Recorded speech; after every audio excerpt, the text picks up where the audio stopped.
Ladies and gentlemen, welcome to the Evening Jones.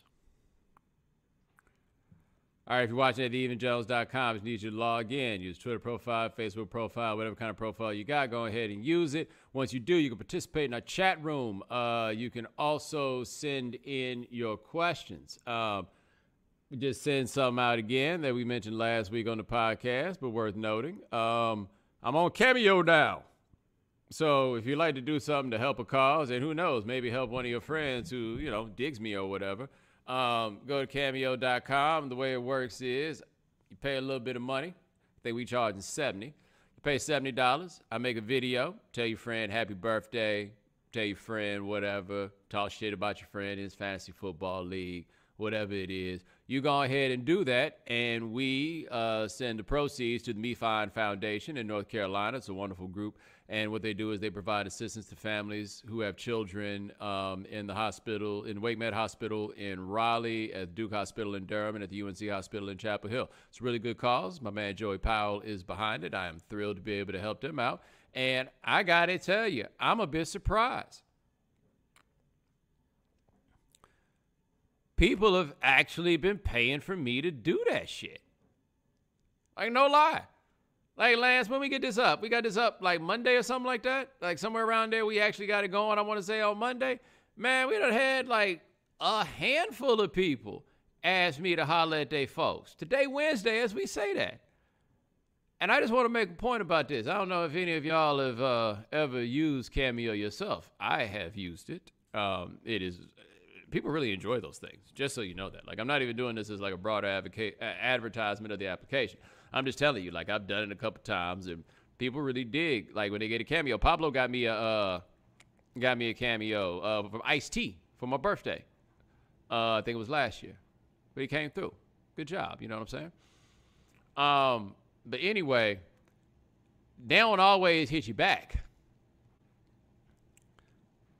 Like, you'll do a Cameo, and they got like 5 days where it is to hit you back, and then they just don't do it. And I gotta say, now that I'm a member, the illustrious member of this Cameo network, and I'll be the one that's recording these cameos, I gotta look at those people with judgment, man. All you gotta do is hold the button down and talk for 30 seconds, like as soon as it come in, bow, keep it going, keep it moving. It ain't even really hard. Like, what I'm really learning from this is, it's a lot of lazy motherfuckers on Cameo. Like, that's what I think is going down, man. It's a lot of lazy motherfuckers out here. They can't be bothered to even just hit that button right fast. You ain't like, I ain't too big a fan of notifications on my phone, but I leave the Cameo open just in case, you got a chance to, make somebody's day. You don't want to make nobody's day? I could call out some names, but I ain't going to do it. You know what I'm saying? But I'm just saying, make somebody's day. So we over there on Cameo. We out here making days. The dude in the chat room saying, well, you say that California is better than Texas on my birthday for that same $70. It's funny. I had not thought about the idea that maybe under some special circumstances I should charge somebody more. That's a $150 for you. How you feel now? My man here says you still have notifications on after watching The Social Dilemma. I turned them all off immediately. This is one thing I do not have a great handle on from everybody else is, like, how many notifications do you have on your phone? Because, like, there's some of them that I got to keep. Like Slack. I use it just enough for work that I need the notifications because I don't use it enough for work to actually go check it. All right, so I'm going to have that on. Like, I think a lot of y'all probably got notifications on for, like, Twitter and stuff like that. My Twitter profile has been, for almost 10 years, has been too unwieldy for me to have notifications of anything like that. Like, I can't do that. Like, Instagram, I don't need no notifications on that. I ain't never been one that needed no notification because somebody else is putting up something, like, not that now. Like, I got, like, I obviously don't use an Uber too much anymore, but you got to have notifications there so the car coming or got canceled or whatever it is, like stuff like that. Like, if I need the notification to use the app properly, then I will. And so for Cameo, of course I'm going to have the notification on so that I can make your day or make your queen's day. I already got the first one in, a request from a gentleman for me to say happy birthday to his queen. And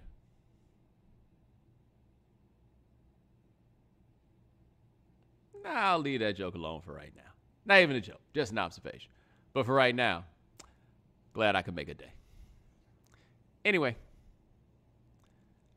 let us move on to your questions.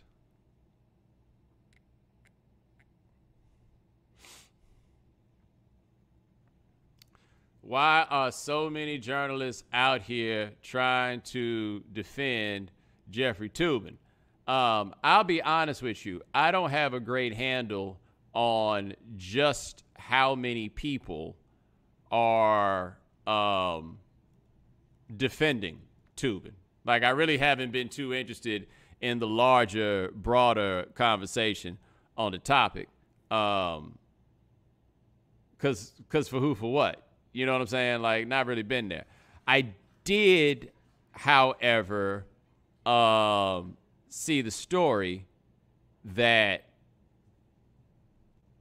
yeah, this is all a wild tweet. Sorry. Toobin.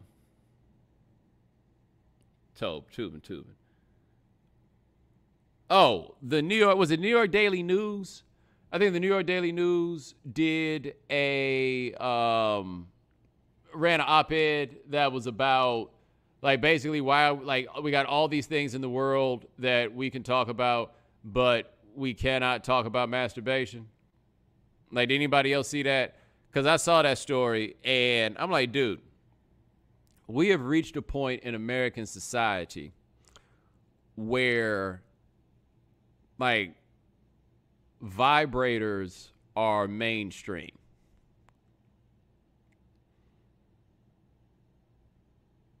You know what I mean? Like, you're not necessarily going to, like, talk about vibrators at the Thanksgiving dinner table with your mom or anything like that. But, I mean, like, you can make a joke with some innuendo about a vibrator and everybody knows what you're talking about. You know what I mean? Like, this is just where we are. Like, we are not at a point where, like, the idea of masturbation is shamed. We are at a point, and I believe that we will remain at this point for a very long time, where getting caught masturbating is a point of shame. That point is never going to go away. And that's before I add the prepositional phrase, at your job. At your job, okay? Now, I want to make the point that I, myself, personally, struggle just a little bit to understand or relate to the people who see that Jeffery Toobin was caught masturbating on a Zoom call for work, looks around, reads the room, and says, "Hey, somebody go get me my cape."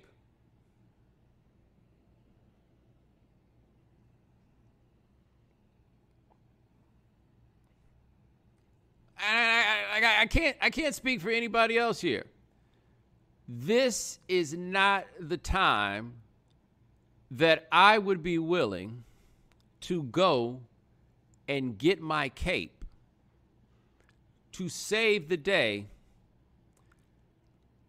when on the other side is literally everybody else. Like, I say this as a person who's done a great deal of public argument in his life, and somebody who does less public argument than he used to, because it's just not worth the stress. But even when I used to be for real out here duking it out with people on the internet, there was just some fights I just didn't really want any part of. Like, I look at the thing with Toobin, and you know what? This gets back. What were we talking about last week? What did I talk about with y'all last week? If you are on that social media, you are doing one of two things: inform or perform. Those are the two things: inform and perform. Those are the two things you're here to do. And I guess where I am in my life, in my career, I can't really perform on that topic in front of people. And I certainly don't have any information to offer. Therefore, I would leave it alone. But there are people who really sat up in their houses and broke out their word processing application and put out 800,000 words in the name of Jeffery Toobin getting caught masturbating at work. And that just would not be me. It just wouldn't. Now, I also have to admit that, like, I'm at a point in my life and in my career where I don't have to write about things that I don't care about. You know what I mean? Like, I don't have to do that. I write about things that matter to me. And so I have to understand that some people need to write for this bread. Some people need to write for this money. And as a result of that, maybe you make some editorial decisions that you probably wouldn't otherwise because you need the check. Except,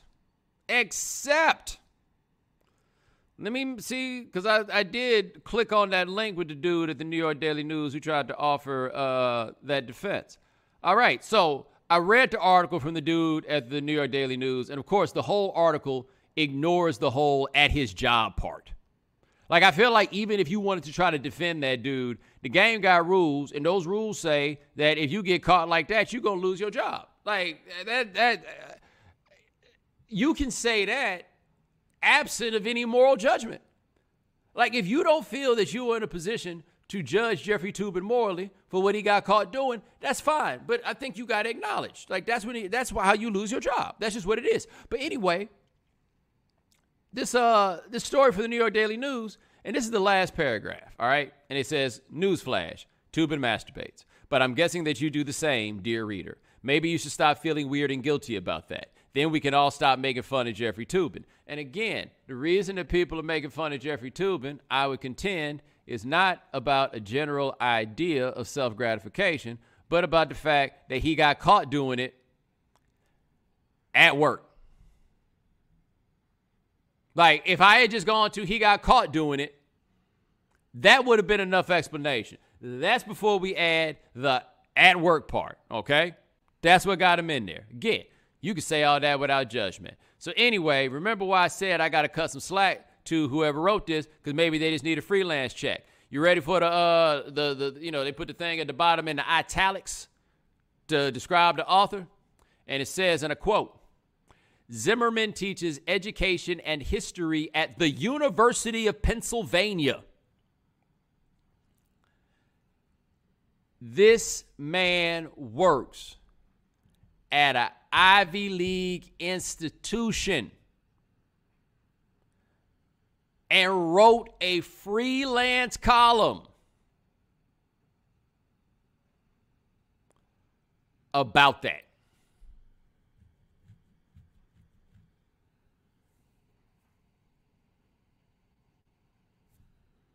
So why are people defending him in that way? I don't really have a great handle on that. I do not. I do not know. Because I'm looking at that and I'm just like, nah. This is just a good one to sit out. I don't even need to participate in the jokes. There's not a lot of winning to be done here. Let this one ride. And I say that as a person with no interest in defending him whatsoever. I'm going to take my credibility and I'm going to put it on the table right now for Jeffery Toobin. Now, there's another level to this Jeffery Toobin thing. Okay. I don't know how much a lot of you know about Jeffery Toobin, but Jeffery Toobin wrote a book called The Run of His Life. And that book is what was adapted to do the FX American Crime Story season on OJ Simpson. And if you ever check any interviews with Toobin about Simpson, like, he is very stridently moralistic in the terms that he uses while describing him, which I don't necessarily like. I mean, he's talking about a dude that he believes killed a couple of people, so I can understand that, right? Like, I could get why he would feel that way.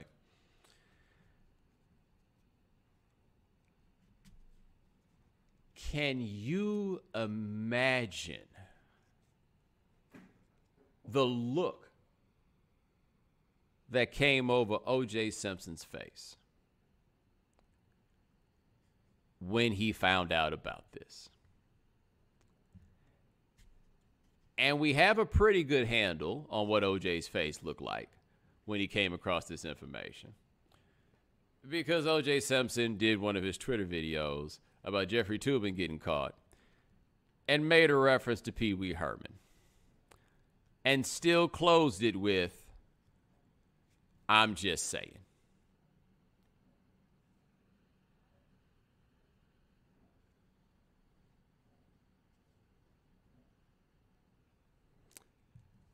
It was a lot going on, man. 2020 bananas.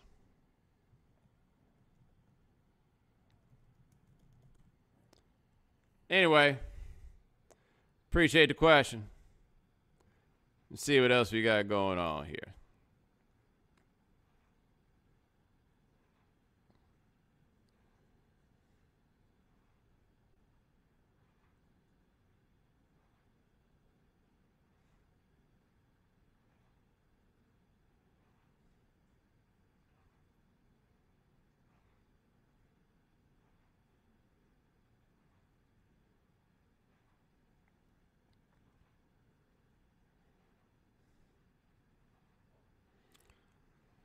Is 50 Cent the greatest grifter of all time? All right. So, I got to be honest with you. If you, in 2020, get upset at something that 50 Cent puts on the internet, it is your own fault. Now, can we agree on that? If you get caught getting upset at 50, it's your fault. Look, 50 Cent, who is an actual rich man, looked up and saw that Biden won the tax at a 62% rate, over $400,000. And that dude looked up and said, "Fuck it, I'm voting for Trump." Did you take that seriously? Like, did people really legitimately view that as an endorsement? Like, did you really think that? Because I did not. I thought that as somebody looking up and being like, "Oh, damn, they coming for my money." Now, I don't want to discount the possibility that 50 Cent would vote for Donald Trump because of this. Like, I think that is entirely possible. But I saw that when it happened, and I didn't take it seriously, not one single bit. I did not. But let me tell you this. I had, heard about Biden wanting to ramp up these taxes. But it was not until 50 Cent told me that I realized that it was a rate of 62% over $400,000. And let me tell you something. It's a good thing I didn't post nothing on the internet after I saw that. Y'all might have to cancel me too. Damn, 62? Like, I see people on the internet make the point, and it's fair. They're like, "Yo, it's your homeboy that make $35,000 that is the most upset about Biden talking about raising them taxes." You're right. It is your partner that make $35,000 that is the most upset about Biden ramping up them taxes. But let me tell you who's in second place.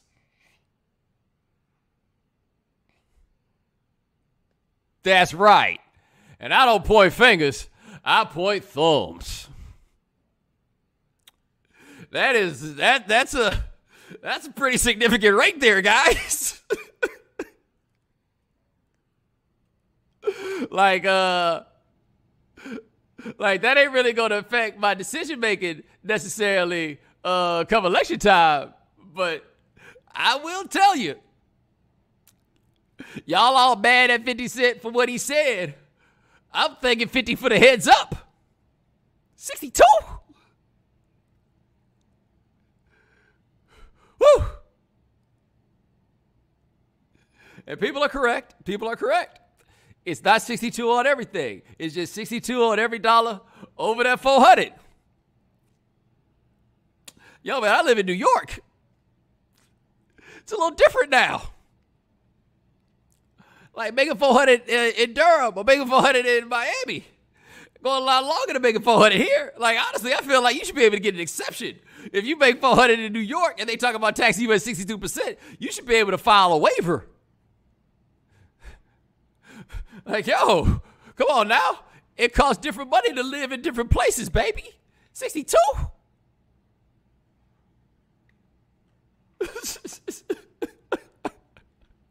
I ain't gonna lie to you. I may have talked about this before. And look, so this is the thing, right? We live in a society where it is like frowned upon really talking about your money. Understandably, like I get that. It's kind of frowned upon talking about your money. But a lot of y'all have been here with me for a long time. Like, I'm never going to give you, like, no explicit dollar amounts or nothing like that. But on my end, I actually do think it's very important for me to be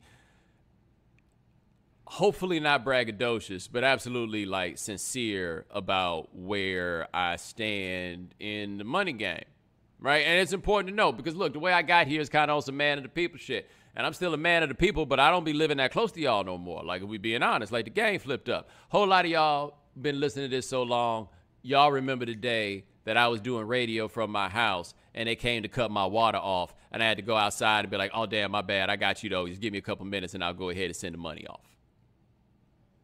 And the dude then told me that he loved my radio show and I said, thank you. And then I ran upstairs. Right? Like y'all be like, we go back. And so my life has changed in some ways in that intervening time period. And so like at first when the game changes, you can like talk to people about it and everybody be kind of cool because it's brand new and it kind of feels like you won the lottery. You know what I mean? But I've been at that place now for a long time where the novelty of it has largely worn off. So like something can happen. Like when I got that BMW M4 when I was in Miami, like that was probably the last time that I could like really like put something like that up and people be like, oh, damn, we made it. You know what I'm saying? Because after that, it's like, yeah, dog, we know. We made it. You've been done told us. There ain't but so many ways that I can do that. There's just not.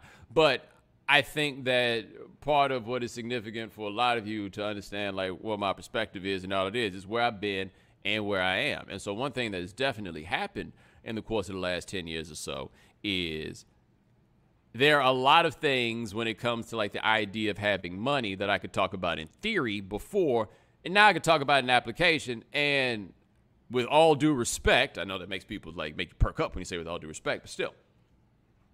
But with all due respect, like a lot of y'all are in a position to be like, I know what I would do if I had money, and you do not. And it's not a judgment of you for the fact that you do not have money, but I am now in a place where a lot of those what I would do's are places that I wound up. What I would do. I'm now in that place and I know where things are, whatever it is. And I will tell you this, and I mean this sincerely.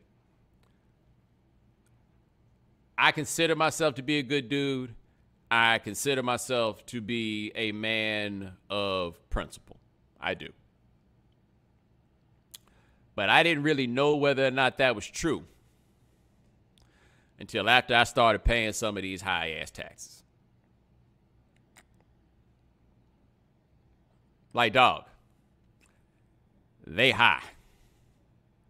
They real high. Like, the one thing that you do generally or typically have going for you after you get to, like, having the high-ass taxes that winds up making you feel okay is you don't look at your pay stub no more. Like you could, but you just don't look at it. Like it's just not, you understand what I'm saying? Like it just ain't the same thing. Like you don't really be looking at your pay stub like you used to look at your pay stub. You just don't do it. All right? Man, I had to go look at a pay stub last week. Man, I looked at that year to date, and I'm going to just tell you right now,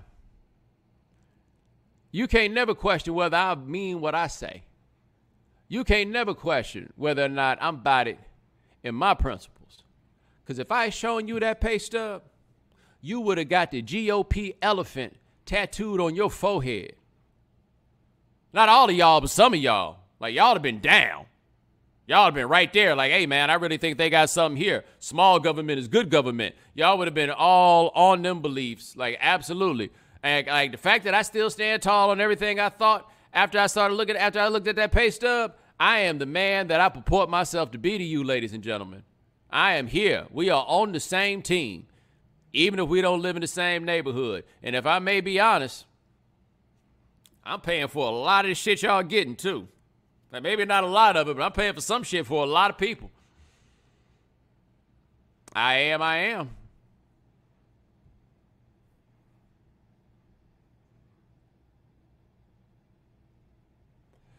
Appreciate the question. Let's see what else we got here.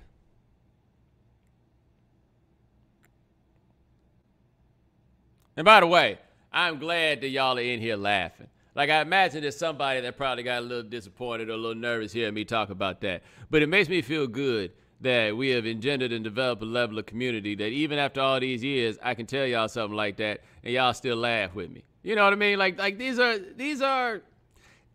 the things that are actually very, very important to me. That I can still be able to, like, talk to y'all about what some of these things are. Because one thing I can tell you is, ain't a whole lot of people you can talk to about getting money. Like, what it's like to have it and all that stuff. Ain't nobody trying to hear that. Ain't nobody trying to hear it at all. So, appreciate you.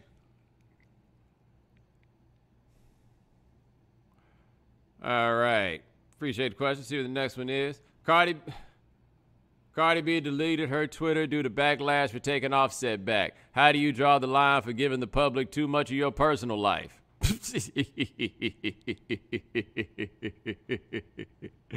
He said, how do I draw the line from giving the public too much of my personal life? As if I give you any of my personal life. This I'll tell you about that. Like, what you talking about there.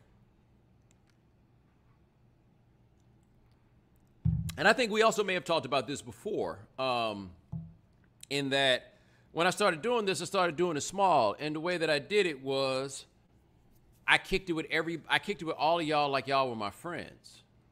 You know, like there were years where I would sit up at my parents' house and be like, yo, I'll call you and tell you Merry Christmas. And people would just call, and I would just call from my parents' phone and just tell people Merry Christmas. Like, it was small, it was intimate in that sort of way where I could do that sort of thing. Now, I'd never in this, like, social media era been too much about giving you my life.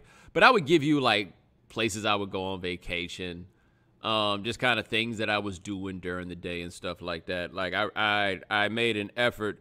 It was very important to me in those times to express and explain to people how similar I was to them.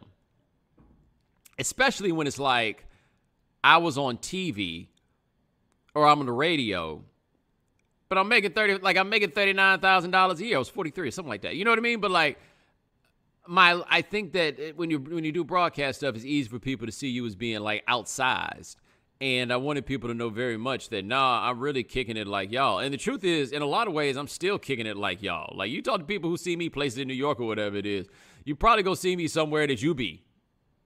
You know? Like my shit is regular. I'm taking a certain measure of pride in that, but my shit is regular, you know? But some different things happen at different points with that. And I had to realize that I had to take some of that back. Like, I just really got to a point where I realized that, like, I wasn't just among friends anymore.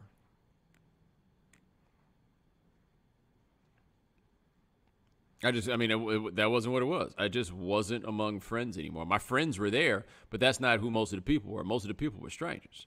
I don't give a damn about strangers. I had no need to notify strange people about any of that stuff. I didn't.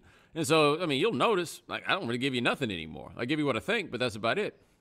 But I think with people, generally speaking, and this does not simply apply to celebrities. This applies to everybody else. Once you let people in your business, they decide when to leave. Like, they ain't your business. You can come downstairs. Woo, sure am tired. Think it's about time for me to get some sleep. And they be like, cool, I'll be here when you get back. Just go watch some TV.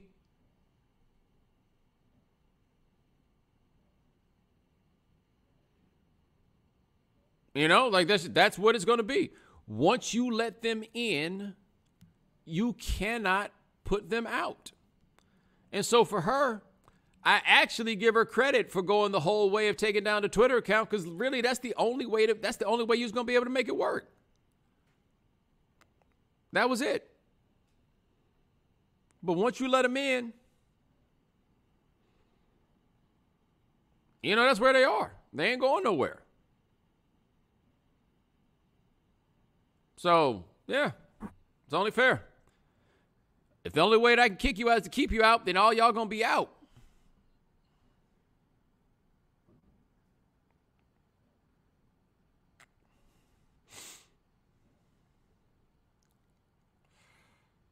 Appreciate the question. Let's see what else we got here.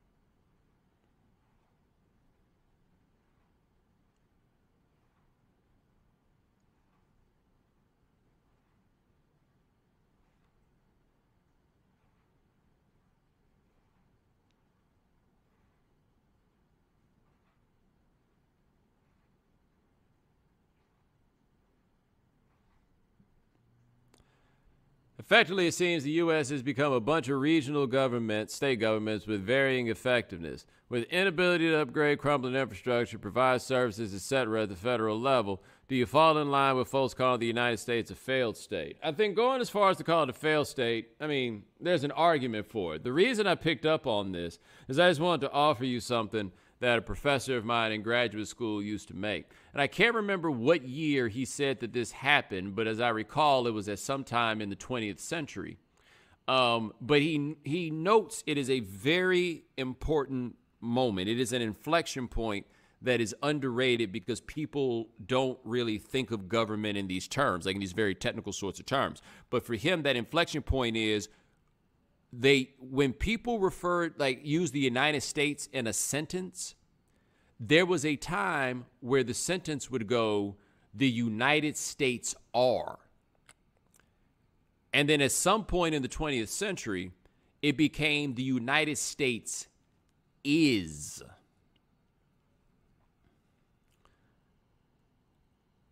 You understand the difference? You see what I'm saying? It's whether you looked at the United States as one body or whether you looked at the United States as a group, a collection, almost a confederation of states. And so I make that point simply to say that where you say it seems the United States has become a bunch of regional state governments, that is actually what the United States has been before. There is a theoretical idea that perhaps that is better. I'm not as versed in those arguments as I used to be, but you can make a theoretical argument that that is better. But I would say that what you see or what you describe has always, in a lot of ways, been a hallmark of this country. But if we're going back to what the states used to be, it all depends on what kind of used to be that we're talking about, right? There's also something, I believe I'm getting this right, forgive me, I haven't really brought some of these concepts on the road in almost 20 years. But I believe there was something called the Tiebout model, Tieboult, I believe is how it was spelled. But basically, it was around this idea of like having a federal country like the one that we have and having these different states as they were. There was a value in having these different states as such that it would encourage a certain level of competition and that you needed a certain measure of flexibility for those states because what each state needed was different. So, for example, gambling was legal in Nevada at a time where gambling was not really legal anywhere else. And the general ethos and spirit of Nevada is some real kind of wild, wild west, quasi-criminal type stuff. Well, okay, if you are Nevada, how are you getting anybody to live here? Who are the people that you are going to attract to do that? Now, of course, in their case, it meant some mob money coming in to build some casinos, some shady stuff, whatever it was. But the idea, theoretically, at the very least, is sound that Nevada needs for gambling to be legal in a way that is different than why it is these other places would prefer that it not be legal. They needed to be legal because what else could we possibly do with this place? And there you go from there. And so the value in the model of having states is to have some flexibility in that way to allow states to get some stuff done. The thing is that's the differences in the states are the way that it's not manifesting itself in these very technical ways. It's manifesting itself in a way in culture wars.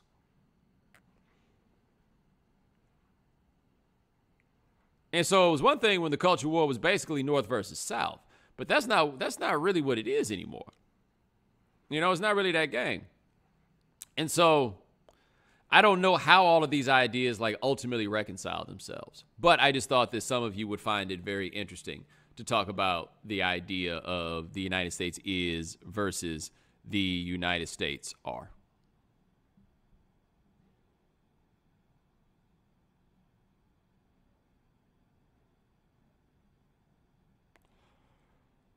Appreciate the question. Let's see what else you got here.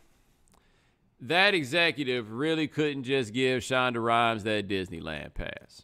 All right. So I saw this story about Shonda Rhimes, and I don't know if you guys have seen it. But apparently Shonda Rhimes asked Disney for a pass for her sister to get into Disneyland. And it took some rigmarole to get the pass, and then she got the pass. And then she shows up, they say, actually, here I am remembering where I work. Lance, don't even put this in the podcast. But I have some very interesting thoughts on it that, I would share with you if I wasn't a moron.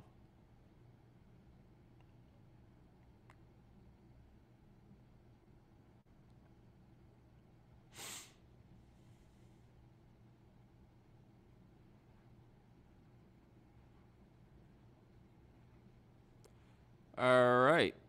Appreciate the question. Let's see what we got here. Do you think black men are more concerned with better access to patriarchy than it being dismantled? Number one, yes. I do think black men are more concerned with better access to patriarchy than it being dismantled.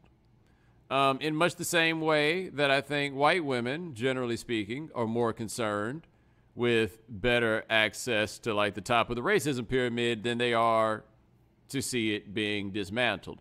I don't really think it's a very complex thought that people who have the ability to benefit from a hierarchical structure would want to uphold that hierarchical structure. This isn't a revolutionary idea.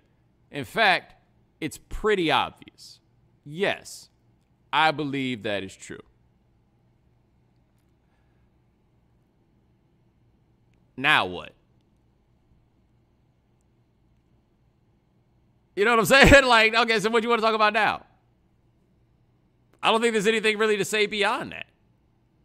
Yeah, that is the case. Like, one thing I've noticed that there's like a segment of people on the internet who somehow, like, it's fairly like radical revolutionary types to the left, who say that they believe that I defend capitalism too much. And I'm like, I'm not sure exactly where you're going to find me being a defender of capitalism. How much of that you guys see? Like, I don't really see myself as being that person. However, one thing I believe, the way that I look at it, something I am self-aware about is the fact that where I stand on, like, the class ladder is pretty high up here. Like, on one level, I can come out here and tell you how terrible capitalism is. Like, there's arguments to be made. I could do that. And I'm doing that with a Rolex on, right? Like, I can't, there's only but so many ways that I can go about this sincerely in being like raging against the machine while profiting pretty significantly off of it. You understand what I'm saying? Like, I can't really do that. Or at the very least, I think it's best to say that definitely leaves me compromised in a certain way. And so I am someone who is aware of that. And so the way that I approach these topics has to come with this understanding of where I am in all of it. You feel me? But I tell you this, I done seen a whole lot of people who hated all this stuff until they got some bread. Then all of a sudden they see the whole world differently. It's actually a pretty fun story. I'll tell you about this. So my dad came to visit me my last year in Miami. And lived in two different places in Miami, but I was here for the view. I was here for the beach. Like, I was here for that. And I just remember my dad came in. You know, my dad body when it comes to these things. I remember my dad came in and looked around. They was standing out on the balcony looking out. And he came back in and he says, you know, I might have to rethink some of my views of the ruling class. Now, of course, he was like largely joking. Largely. You know what I mean? So what I think generally is people want to come up. If you're a woman and you want to come up, your come up is going to require dismantling the patriarchy in order to do it. Like, that's what it's going to be. If you're a man and you try to come up, you know what has demonstrated itself to be a pretty good come up? Patriarchy. So, of course, in the aggregate, like, the median black man is probably more concerned with better access to the patriarchy. Of course. Yeah. There's nothing controversial about this statement. There's also nothing profound about, like, noticing it. You don't say. Okay, that's what it's going to be. Now, are these dudes wrong for that? Yeah. Are they talking about supporting something that is inherently unfair? Absolutely. Just don't give me any platitudes about the stuff. Does that make sense?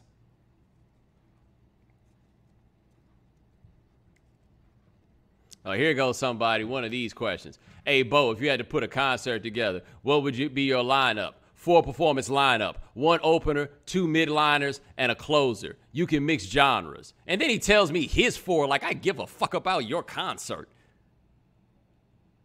Oh, my God, your concert is awful.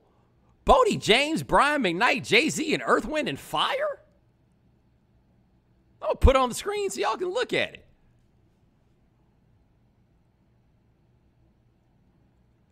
This dude want me to plan a concert off the top of my head to put next to this. I can only assume that Brian Douglas is a first-time Evening Jones listener.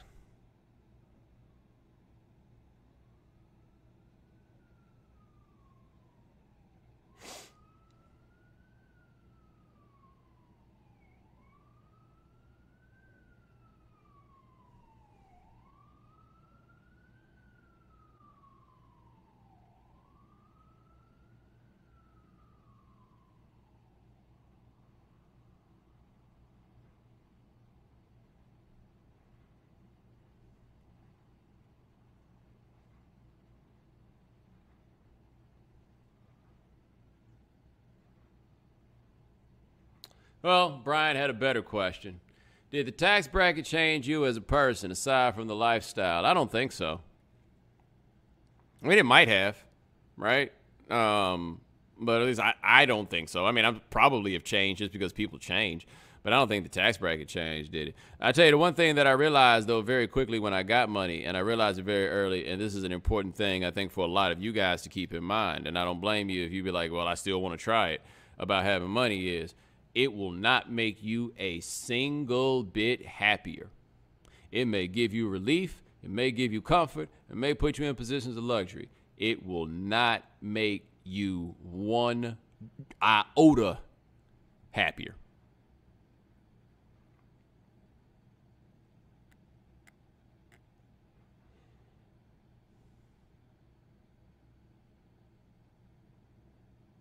Yo, Corey, how much do you care about this patriarchy topic? All right. Do you think there's an attempt to gaslight black men into voting for a particular party because black men want to be more concerned with patriarchy? What the hell is that? What are you talking about? Like, I'm going to just tell you this right now, Corey. If you're going to put out there your full 3 names and a junior, do better by your pops before you with some of these questions. You ain't got to bring him into this. You could have just claimed this for yourself.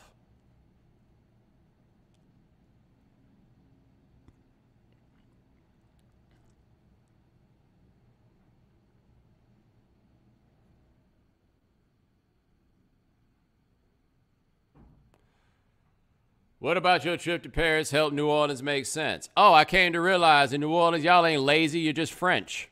That's number one.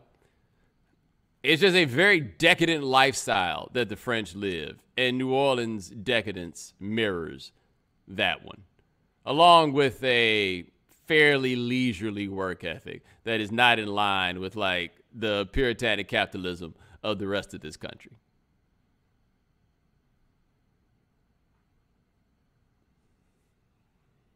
And anybody in this room that's been to both Paris and New Orleans, tell me I'm lying.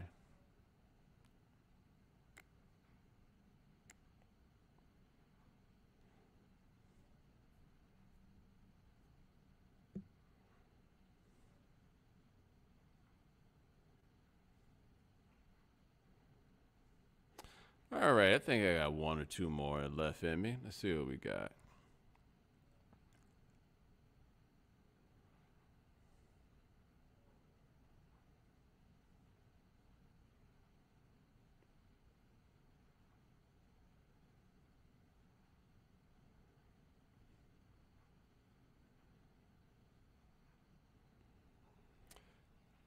Rudy Giuliani doesn't survive this Borat clip, right? Who does Rudy Giuliani work for?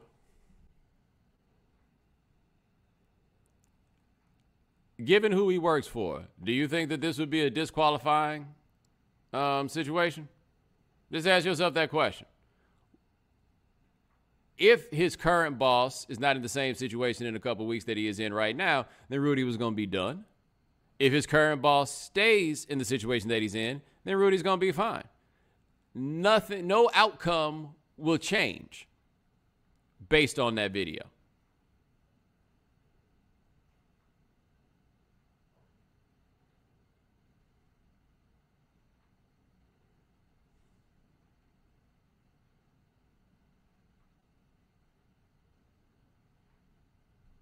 Have you seen this debate about whether Martin was a colorist show? Hell, I actually think I started this debate a few years ago. I don't know if I would say that it is a colorist show per se. I am just telling you, whether it was playful or otherwise, there is not a world where a woman as attractive as Pam is light-skinned and a significant part of the joking on the show is about how ugly she is. That ain't happening. It's not.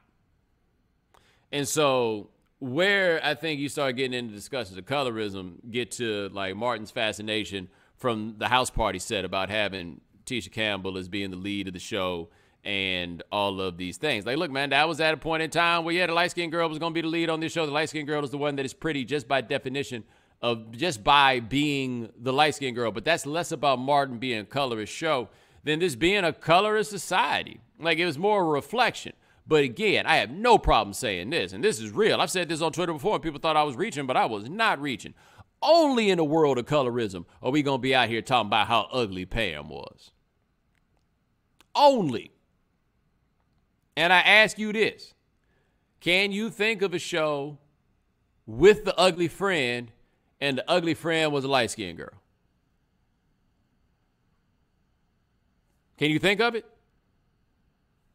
If you can't, then this discussion settled itself.